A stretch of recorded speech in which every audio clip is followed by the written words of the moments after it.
Hi, everybody. I'm Dr. Sharon Saline, and welcome to our Friday Facebook Live.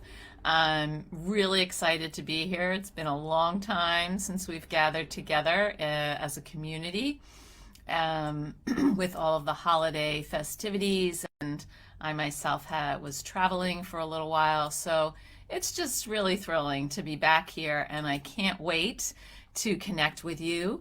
So if you are here, please put in the comment box where you're from, introduce yourself to me. I'm really excited about this topic, which is about avoiding rabbit holes, those things where we get sort of stuck down in ideas about other things or thoughts about ourselves. So Heather, congratulations. You win first prize of first person. Heather Chu from Virginia. Erica, awesome. Frank from the UK. Angie from Kansas City. Mandy from Edmonton. Dawn from Baltimore. Martin from, oh my God, these are going by so fast. Hold on, let me just, okay, let's see. The Kennel Club Dog Show. Okay, I like that. Martin from England, Sarah from the UK, Martha from Tucson, Denise from Ohio, Kathy from Southern California. Fantastic. Let's see, Juliana from Detroit, Sarah from London, Lauren from New York, Megan from upstate New York, Grace from Alaska. Ooh, I don't know if we've had someone from Alaska other than you. Christine from West Virginia. Oh, people are from all over. Dublin, Luana, Elizabeth, Tennessee, Susan. Hey, Susan. A shout out to you. Nicola from New Zealand. Susan again. Reisner. Sylvia from Scotland. Welcome, welcome. Helene and Neil from Nova Scotia and Sarah from Sydney. Wow. Just greeting everybody. Art, I like to do it. It's something I do in the beginning of each time. Just saying hi. Hi, everybody. And to another person from us, from Alaska. I think it's nice just to be able to welcome you personally, and I hope you feel welcomed. Greg and Michelle, Natasha, and Robert. So if this is your first time joining us, thank you so much. We have a bi-weekly Facebook Live here through Attitude Magazine, and I want to give a shout out to the Attitude folks, the staff, the people who run it for supporting these Facebook Lives. A few more shout outs, Michelle and Andrea, my neighbor in Boston, a little bit of ways, but thank you, Debbie and Latana and Heather. So today we're going to talk about rabbit holes, and these are places where we get stuck. And I would say sometimes we get drawn into doing or saying things that aren't helpful to us in terms of self-esteem, and it also we get drawn into things that aren't helpful for us, that take us away from the productivity that we actually want to be doing. So now that we have all of these people who have announced themselves, and hello Aude Claire in France, I'd love you to put into the chat, what are some rabbit holes for you? Because we're going to talk about escaping rabbit holes, and we're going to really kind of dive in. I'd like to be most helpful to you as possible. So if you could let me know where do you kind of find yourself going into a rabbit hole, and what that's like for you. I think that'll be enlightening for all of us, and it'll also help me answer specific questions that people have. So Casey says TikTok. Karen says clutter. All right, well, let's keep them up. Tova says Facebook, the internet. Hi, V. Wendy, Liz from Hi, Simone, finances. Deborah, being alive. Facebook and Google. Social media is really bad for me, card games, etc. Okay, procrastinating, being self-motivated, shopping on Amazon, Facebook, Pinterest, school and work. Yes, I can relate to that one. All right, so when I'm overwhelmed with several tasks that are equally important, Hi, Alex. Glad you're a psychic medium. Empathic. Social media again. Trying to help my child who hyper focuses. Procrastination, writing reports, all of it. Problem solving, reading, TV, getting hyper focused on my phone. I definitely see some themes here about social media and technology. And how would I describe a rabbit hole? So as school or adult responsibilities, yes and no. I think a rabbit hole is actually two things. One, it's a form of distraction or procrastination. We become very focused on something other than the task that we have to do. And two, a rabbit hole is a place where we get stuck because we can't kind of get ourselves out of a certain kind of ruminative thought process. Stress, self-care, putting other people's needs before mine, self-motivating, research, home improvements. Okay, fantastic. So when we talk about rabbit holes, before we talk about how we're going to solve and reduce them, what we want to do is take a step back, because we can't go into the forest until we really we can't go into the trees of the forest until I get a sense of the forest, right? So what are 4 types of focus? And this is important for us to know when we're thinking about this idea of a rabbit hole where you kind of fall into something and you can't climb out. Selecting. That's the first type of focus, choosing what you're going to focus on. And for people with ADHD, often, that thing feels like it's choosing you. You don't feel like you're choosing that thing. Second, it would be monitoring, noticing where your attention is and where your attention is not. That is a form of focus. Hyperfocusing, a complete absorption in a task to a point where a person appears to be completely ignore or tune everything else out, and sometimes to the harm of themselves. They're not eating, they're not drinking, they're not going to the bathroom. And then the final type of a focus is shifting, moving smoothly from one task to another. Focus is a dynamic process of choosing what is critical to notice or do or recall. And it's like a flashlight. It's like the spotlight of your attention. And one of the things that we can do to improve focus is to notice where it is. Most of us notice when we return from drifting off.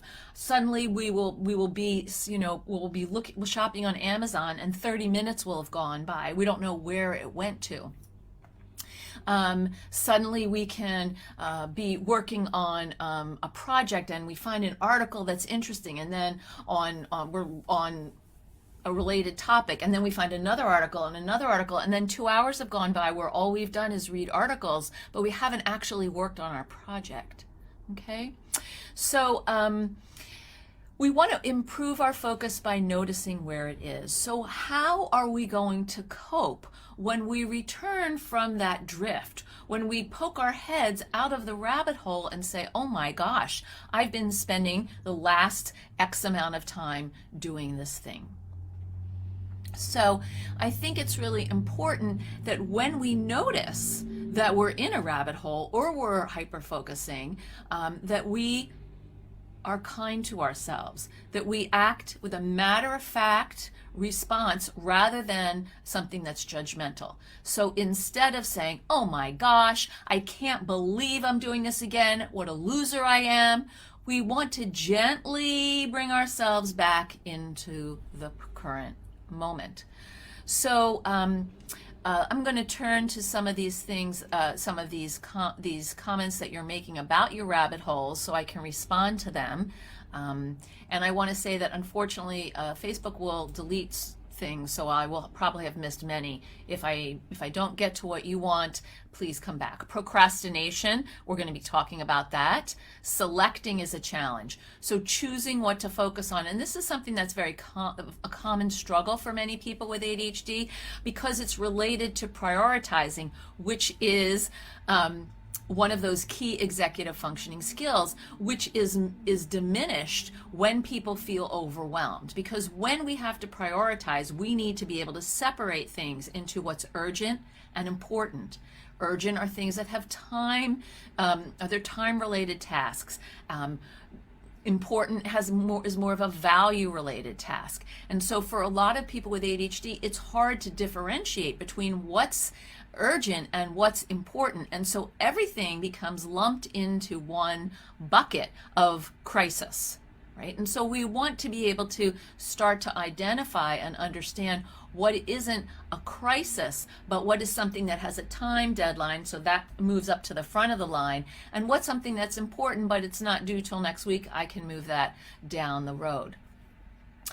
Someone said they enjoy hyperfocus. Mandy said, I can't focus worth a damn on reading textbooks, but I can focus on Facebook like it's my utter lifeline. Well, that's interesting. It describes my entire day. I feel seen. So one of the things that I think we want to say is that, when you have to read a textbook for a class, there might be something like theoretically you're interested in the class, but the book itself is not written in a way that engages you. The book itself is not particularly stimulating. And, it's easier to engage in Facebook because there are all these changes that happen all the time. You're reading about people's posts and what they're doing, and you're seeing pictures. And when you're reading text, not so much. It can be a little bit more redundant and boring. So when we think about our trouble with focus, I think the first thing that we want to do is to notice, what are things that I like to focus on and why are they easy for me? So I'd like you to put in the chat, what are things that you like to focus on and why are they easy for you? And of course, the next question I'll ask is, what are things you don't like to focus on and why are they harder for you? But let's start with what you like to focus on and why it's easy for you. Because there's information there that we can carry to the things you don't like, that we can adapt to the things that you don't like. Karen says, I telecommute sometimes and then think I can do a load of laundry quick, and I go do it, and 90 seconds later, I don't know what happened because Facebook moved it. Doing tasks is boring. Yes, you can see the video later. Prioritizing what to do. The 4 different types of focus. Yes, I will repeat those. Selecting, choosing what to focus on. Monitoring, noticing where your attention is and where it's not. Hyper-focusing, that complete absorption in a task to the point where everything else falls away and you tune it out. That's very different from flow. And shifting, moving smoothly from one task to another. Maria, I focus, oh my God, these are coming so fast. Maria, send it again. Laura, Cameron, reading because I don't think about my own problems. I'm swept into another world. Right, so it's interesting. Kathleen says interesting stories, music, reading for leisure. It's something that's enjoyable. So there's a gain for you when you do these things. And one of the things that we want to say is that part of reading a textbook, a boring part of a textbook for a class or something for work, is that the subject matter itself may not be engaging and there's no secondary gain for you. Like you can't sort of hold on to, okay, when I'm done reading this project, I'm going to go have lunch, or when I'm done reading this project, I'll be prepared for the meeting. That secondary gain isn't big enough. It's not a big enough incentive to pull you through. The video keeps cutting in and out. Shoot, I'm sorry. I'm not sure why that's happening. We are having storms here in Massachusetts, so I apologize. Cindy says learning new things is easy, right? Because it's interesting, you're stimulated. Writing reports about things I already know, blech, impossible. No, it's not that stimulating, it's not that interesting, it doesn't feel creative. Word games on my mobile phone mean I don't have to think about other things. The encounter assessment interaction is what I like to focus on, documenting it later. Okay, crafting.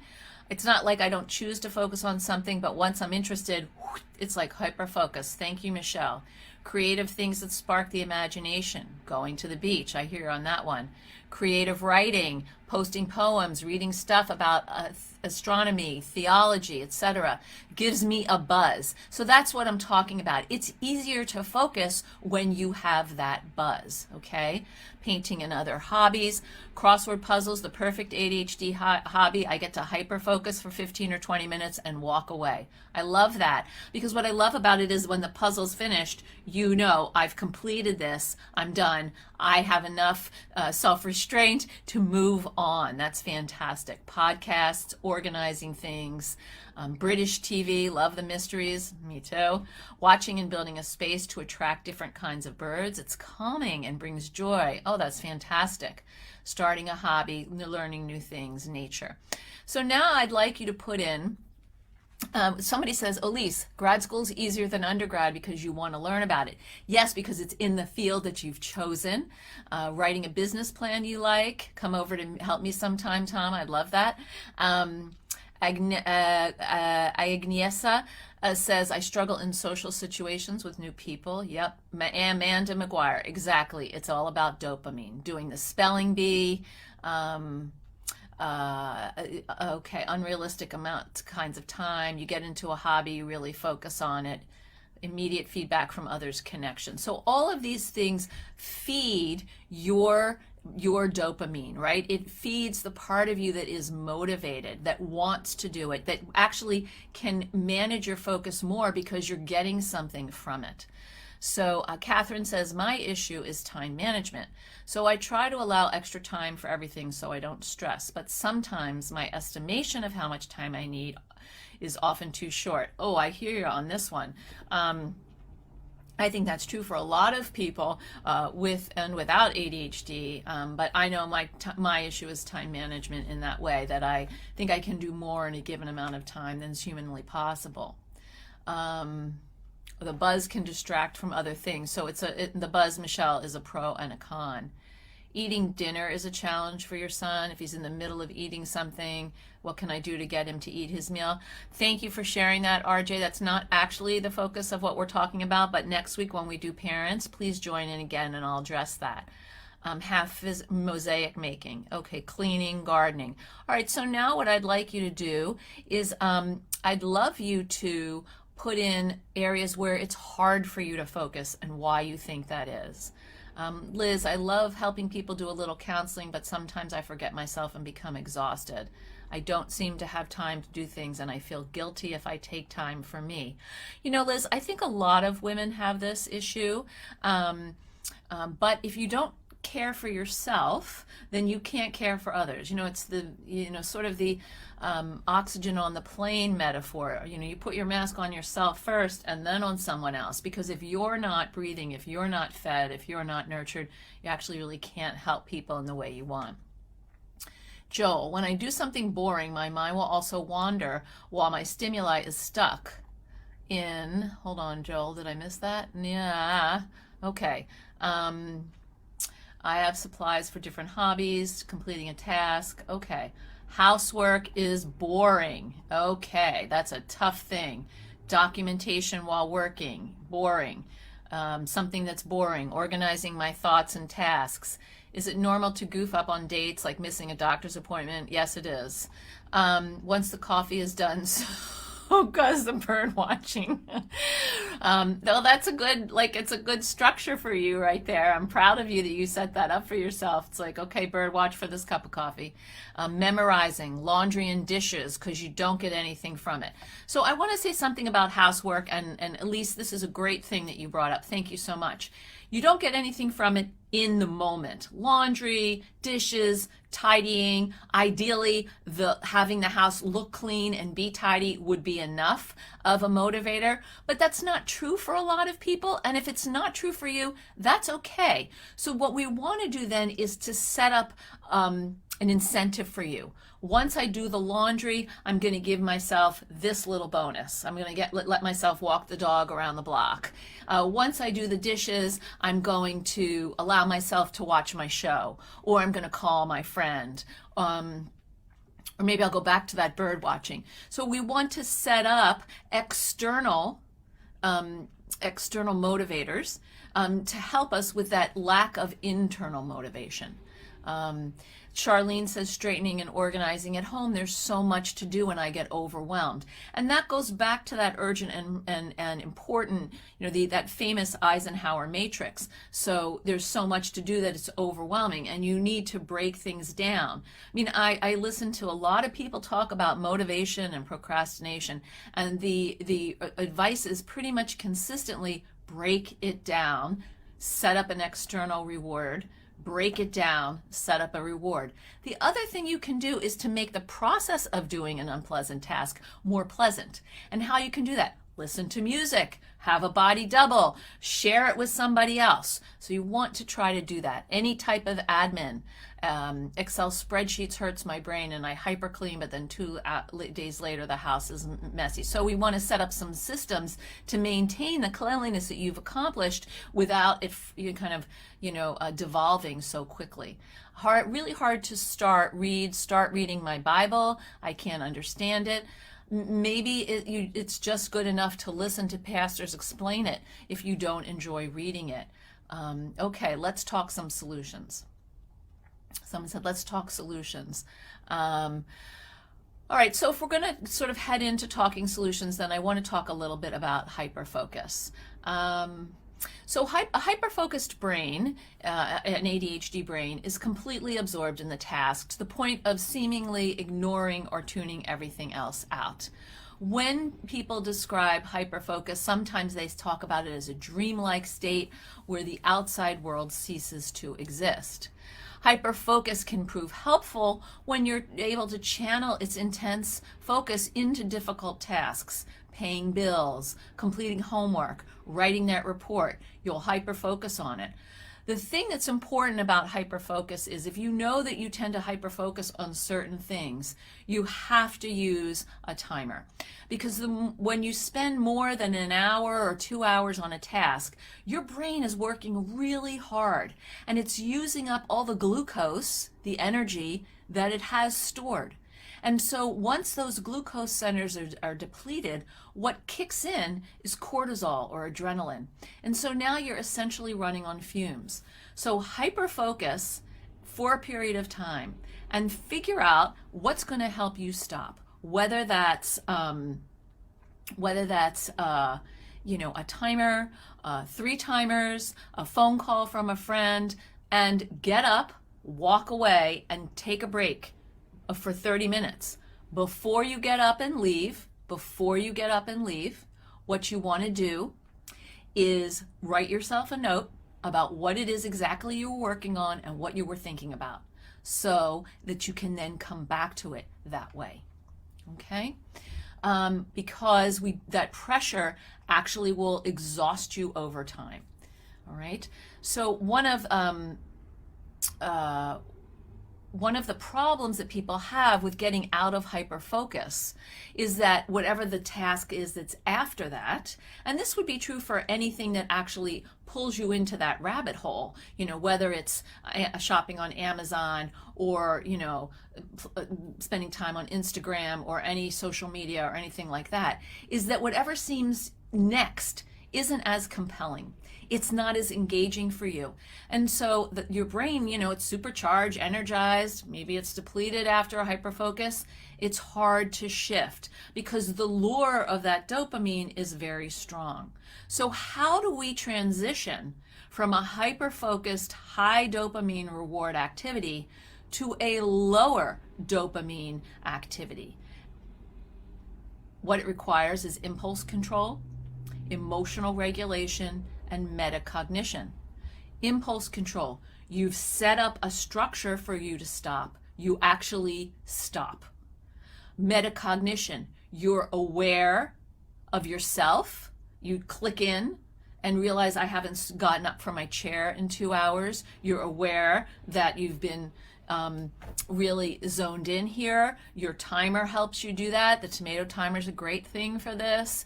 And you pay attention to what's happening around you as well as what's happening in you. Like, whoa, I really need some water. I haven't had a drink in 4 hours. Another way that you want to transition is emotional regulation. This is part of this. These all work together: impulse control, emotional regulation, and metacognitive awareness. Because what happens is your emotions are like, I want more pleasure. I want more pleasure. This feels good. More, more, more. And what's happening is your metacognitive brain is saying, hey, you know what? I know this feels good, but continuing to do it actually isn't the right choice now. Okay, it's not healthy for me. I have to take a break. And that is where the impulse control kicks in. So all of these things work together, and it's challenging, right? Because these skills do not come naturally to people with ADHD brains. And so we have to start by creating some kind of schedule and following it, and setting some time restrictions and using alerts on your screen or your phone that will let you know it's time to transition. Having some phrases you can say to yourself when it's time to transition. Okay, this is really fun. I've now spent a lot of time on TikTok. I've spent more time than I should have. It was supposed to be 30 minutes. I ignored my timer. Now it's been an hour. My second timer's gone off. Actually, I need to listen to this. I need to listen to this because I do have things I want to do, because I'm suddenly, tuning in, and my awareness is telling me, wow, you know what? I really have stuff to do. There's also there are also apps that you can get that kind of float across your screen to kind of help you come back to focus. So having that awareness that you are actually not paying attention to the thing that you'd like to be paying attention to is a very important first step. And it has to be non-judgmental, right? It's like, oh, okay, I've drifted. Oops, that was 30 minutes that I wasted, or I spent ineffectively. I prefer that language, but we'll say wasted because that's probably what you say to yourself. I need to regroup and try again.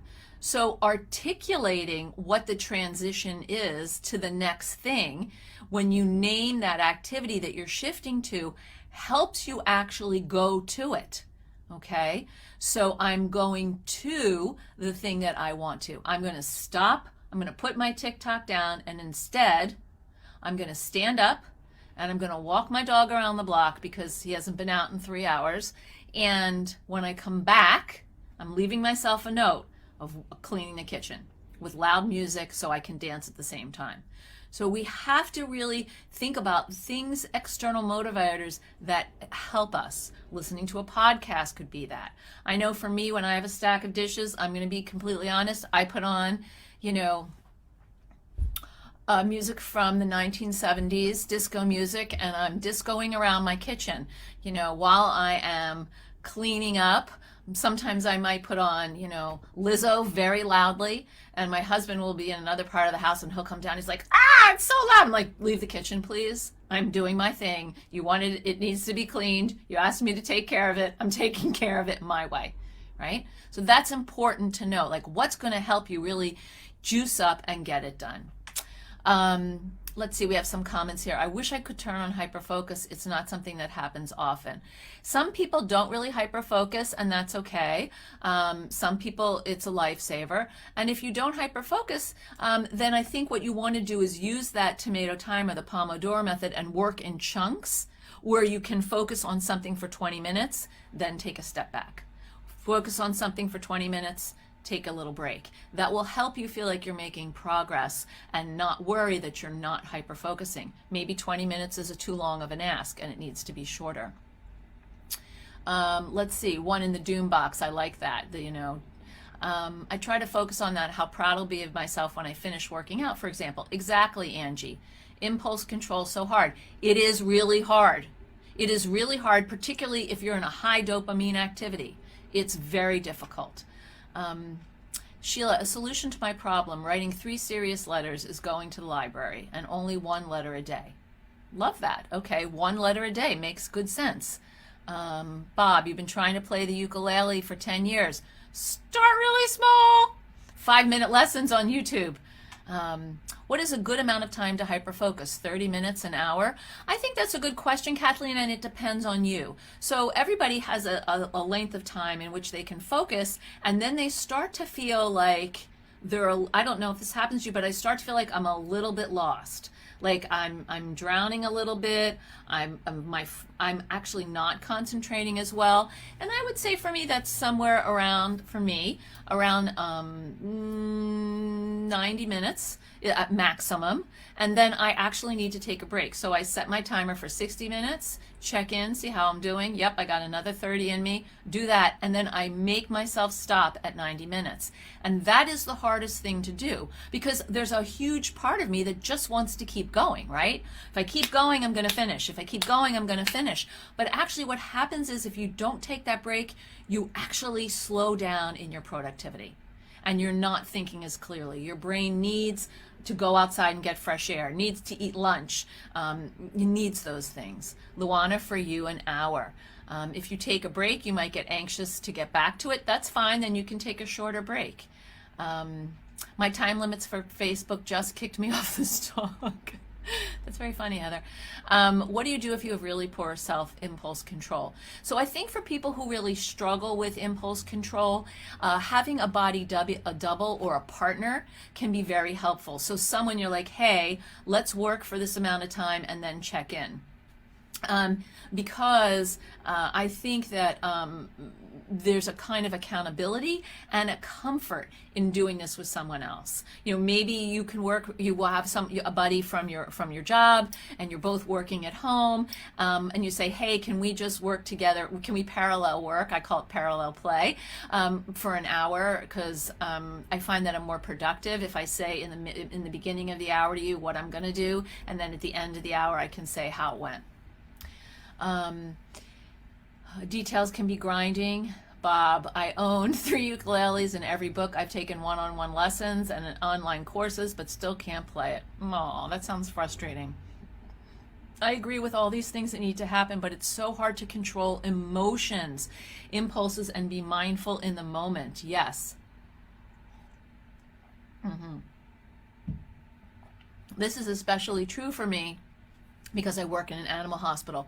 Right, and so the thing that we have to do, and you know, we can talk about this in another Facebook Live later, is practice some mindfulness. So you practice mindfulness when you're not in the middle of your animal hospital. So you take 5 minutes in the morning and do a headspace or something kind of a insight timer, and then that will help you when you're in the middle of something that's crazy, you know, all around you, to stop and pause and breathe and say, wow, what's going on? What do I really need here to ground myself?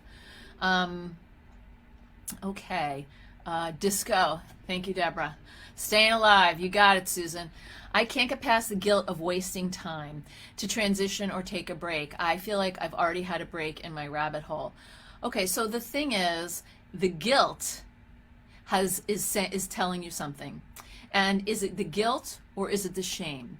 Because guilt says, hey, you know what? I'm a good person, but I made a mistake. Shame says you're a bad person because you made this mistake. And what I find for a lot of people I work with ADHD is that it's shame. Oh my God, I'm so embarrassed. I spent all this time, blah, blah, blah, and I've wasted it, and now I don't deserve a break. And the thing is, if you've spent time down a rabbit hole, you do need a break, because you actually need to transition to something that is on your to-do list or more meaningful than the thing you were doing down the rabbit hole, that's actually more productive, helping you perform the way you would like to. Household personal training app is a godsend. Great. Pomodoro method, yes. And there's another one called Stay on Task, and this one you can set to like go across your computer screen. It's really great. You write a list of completed tasks next to the to-do list. That's very helpful. I found this thing on my phone, which I actually use. It's called To Do. It's an app, and what I love about it is you can have different categories. So I have a home list, I have a work list, and then I put the things down so I don't have to carry them around in my head and feel worried that I'm going to forget. And then when I do them, I check it, and it draws a line magically for me and moves it to the completed section. I find that very satisfying, actually. Thank you, Attitude, for posting that. So I want to take a little bit of time. I'll say a few more things. I like the visual crossing off the to-dos to I've to done. I love that. That is absolutely fantastic. To done. I'm going to think about that. I think that's great. I do that too. Definitely need the self-love aspect to give myself permission to really rest. Yep. I read too many books at one time. Can you become exhausted when you read a lot, like your body? Yeah, I mean, I think part of when you're reading a lot of books at one time is you're sort of lethargic and you're not giving yourself that time to integrate. So remember, think about this for a second. Let's say you're working on something or you're reading something or and you decide, oh, you know what? Oh my God, I got to take a shower. I'm going out to dinner with my friends. And you put the thing down with a little note of where you were so that you can come back to it. You go up into the shower and you're taking your shower and, you know, you want blah, blah, blah. And while you're in the shower, you have this incredible idea. Why? Because you've given your brain some space to process and integrate all of the things that you were thinking about before. That is important. That's why actually having a wandering brain time is so critical for all of us. Time where our brain gets to just be and process and integrate. Really, really helpful. And I recently, I think I've recently spoken about multitasking.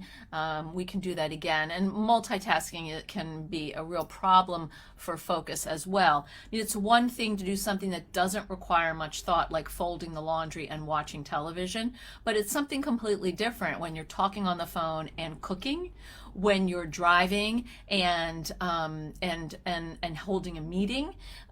These things, each of those requires much more full attention than you're giving it, and that can be very exhausting for the brain. Or when you're on a screen working on a project or homework or whatever, and you keep switching to other screens to check your email and check your Facebook, that's exhausting too, because the brain needs time to recover. So one thing that I'd like to talk about in this rabbit hole, you know, and I know there are so many comments that I can't get to, and I love this idea, Eileen, which is go to full screen if the scrolling is distracting you. I think that's great, but I don't know if you're talking about that here, but I do think that when people work in full screen, it's a lot harder to switch tabs onto something else. How do you get a buddy for this? I can't think of anyone I could do that with.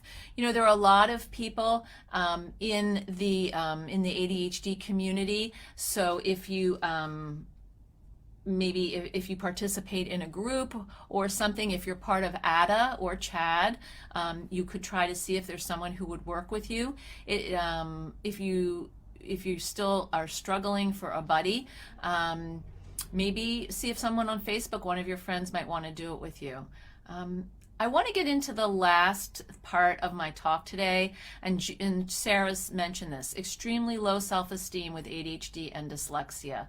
And Mandy says definitely shame. You have all the schoolwork and you're screwing around, you're going to fail this class, if you don't get your butt in gear, what's the matter with you? Everyone else can do it. My inner voice is a real biatch sometimes, LOL. You know what? It's not just your inner voice.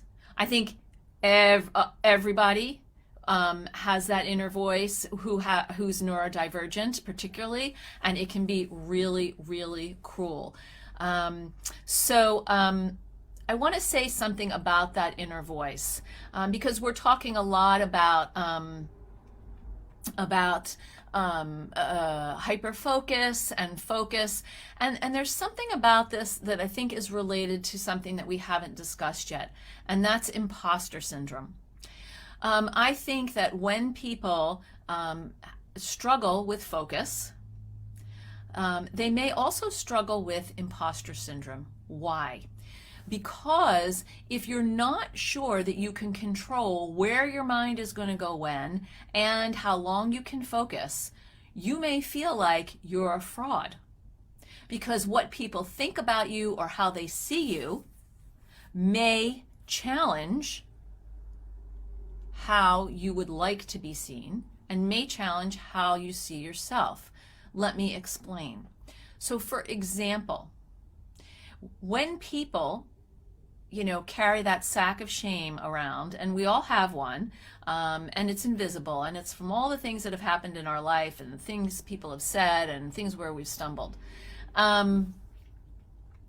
There's a way in which we second guess ourselves. We worry about what someone's going to discover the real you, the incompetent or foolish or irresponsible one. And it's hard to dismiss these thoughts because they can be deeply ingrained in your wiring.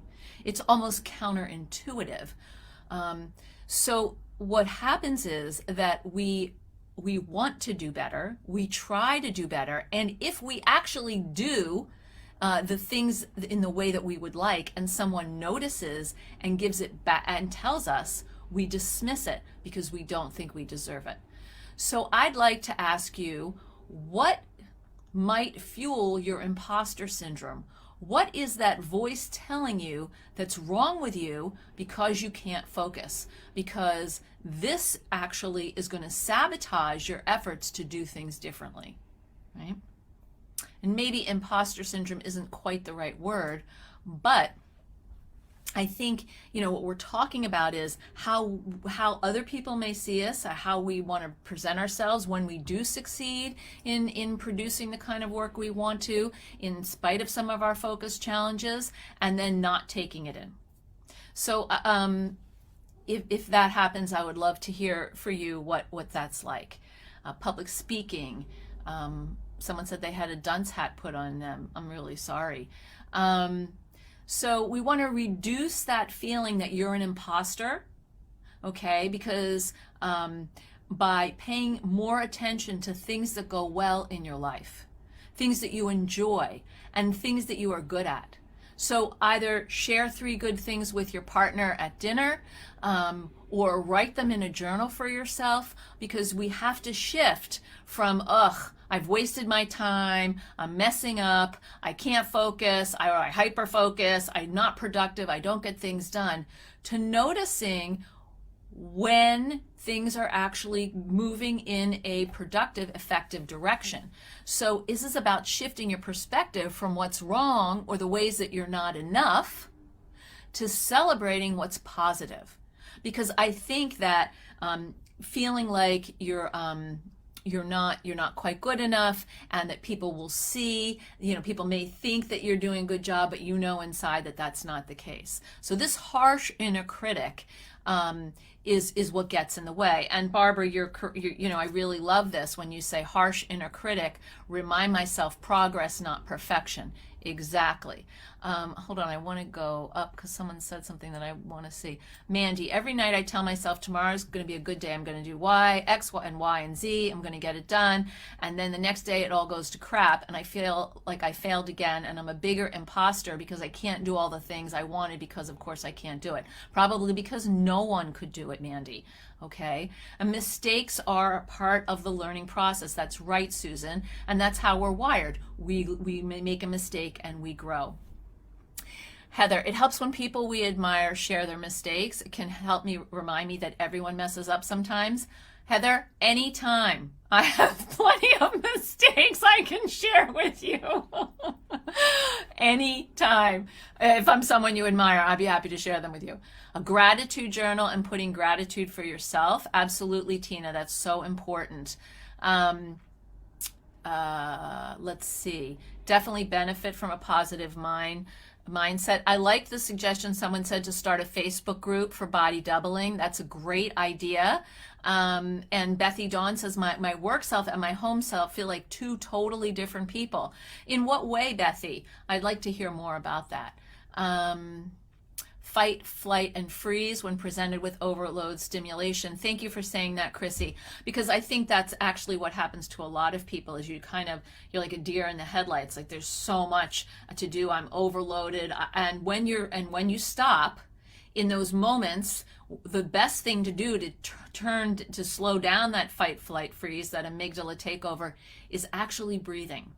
And you can do triangle breathing, you can do belly breathing, you can do alternate nostril breathing, something where you are breathing in, holding, and then breathe out slower than the amount of time it took you to breathe in. That's how you lower the stress in your system.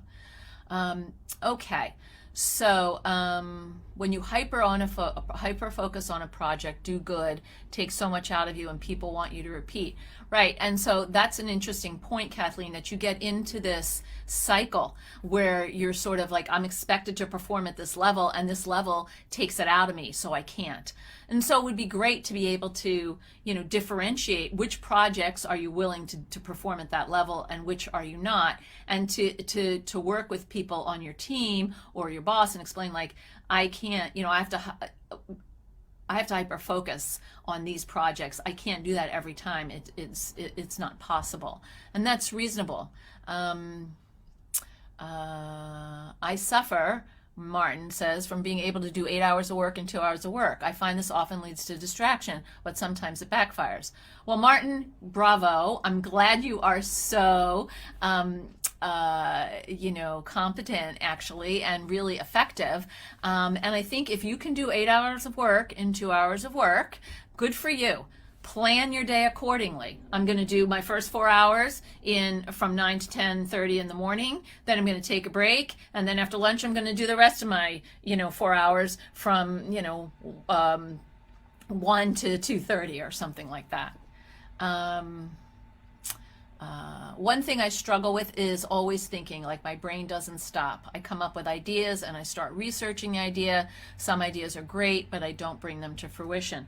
So that's really, this would be a great topic, I think, for us, Annie, to talk about here, which is how do we take something from the idea form and actually actualize it, make it real, bring it to fruition. I think that's a challenge for a lot of people with ADHD, so thank you for sharing that. Laura, when I was younger, I was so messy. So many people, so other children would say you're messy instead of saying I was dyslexic, and it made me feel stupid. Right. And that stupidity kind of feeds that imposter syndrome. Like, I really must be messed up because I can't focus and I procrastinate. And even if someone notices that I'm doing a good job, underneath I have all these things I can say to myself to disprove it. That's what imposter syndrome is, right? Someone pays attention and says, great job, and inside you're thinking, no, not really. You have no idea how hard it was for me to do this, and it's not really that good, and let me tell you why, and blah blah blah. Thank you, Nancy, for saying Ada has body double sessions. Yes, Ada is a great source for all adults, for adults with ADHD. It has all kinds of resources. I made the list last night. I had the motivation, and then the 2-year-old would not leave me alone for my shower, and everything went to crap. I hear you. That happens. Okay, great, Sophia. Thank you for putting that up. I really appreciate that. Body doubling is when you have someone with you, Jenny, who's doing something similar to what you're doing in the same space. So it's not like, the improvisational, pantomiming. It's actually having a body doing something as you are. That's the doubling part in a similar space. Ada is, I think it's, I can't tell you right now. I think it's adults with ADHD. I'm sorry, I don't know. This is so embarrassing for those of you watching on YouTube later, considering I'm a member of it. So I'm going to look it up right now so I can tell you what it is. It is Attention Deficit Disorder Association. Phew.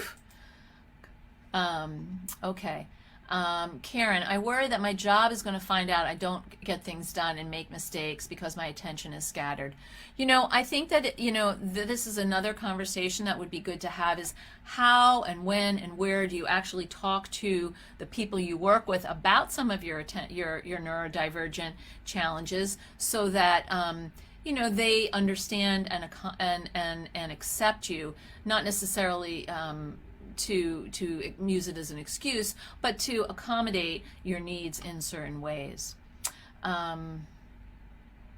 Katie, I'm so worried about failure and so self-conscious about keep making mistakes and feel like more of one, so it's like a self-fulfilling prophecy. Right, and then it's very hard to sort of rebound from that. So I think it's really important to take the time at the end of each day and write those 3 things that went well that day, so that you start to notice, you can look back and say, oh, okay, yeah, lunch was good that day. Or, you know what, I turned in my report on time, or I really helped a patient at the hospital. I feel good about that. Emily, I'm currently procrastinating studying for my math Alex placement exam. I'm so scared to fail. Take a deep breath. You're going to do the best you can, retain what you've got, and if you fail, which I don't think you will, unless, you may have to take it again. That's okay. That's okay. Thank you, Nancy, for the Revel app also. How much of imposter syndrome is also linked to a need for peer approval? I think it's pretty significantly linked, Martin, actually. You're asking some excellent questions.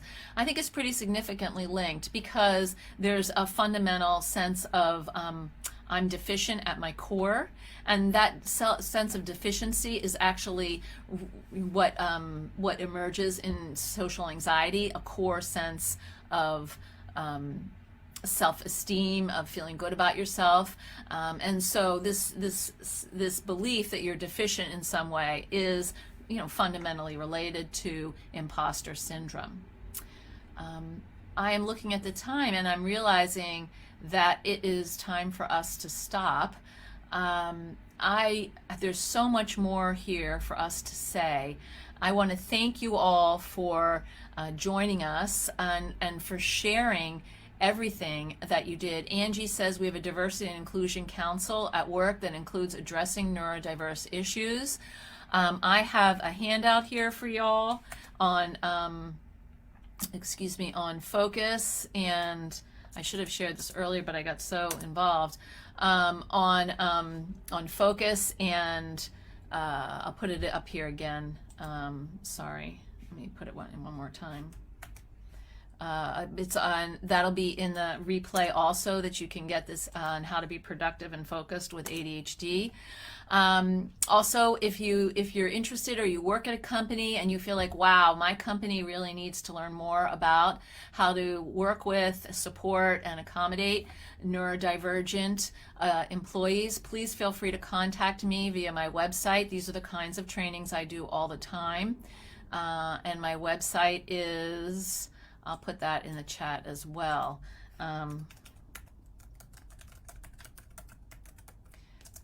Thank you all for joining, and thanks for your incredible participation. Great questions, and I look forward to seeing you very soon. Have a good weekend. Bye.